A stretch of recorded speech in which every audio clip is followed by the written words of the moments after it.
در واقع شهاب سنگ رو در کشورمون جا بندازیم، چه در بحث شناسایی، چه در بحث تجاری سازیش و کمک بشه به دوستانی که جستجوگران شهاب سنگ که بتونن در این مسیر خیلی پرقوت و خیلی درست قدم بردارن. ما در کنارتون هستیم، سعی می‌کنیم به هر حال اندک علمی که داریم رو در اختیار شما بذاریم و چه مؤسساتمون، چه مؤسسه گوهرشناسی تحصیل و کیپا که سالهاست در این زمینه داره فعالیت میکنه و ارائه خدمات میده در زمینه شهاب سنگ،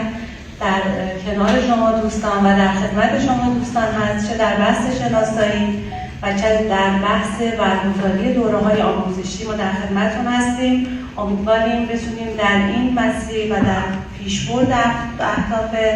دبیرخونه شهاب سنگ مؤثر واقع باشیم. خیلی ممنون از حضور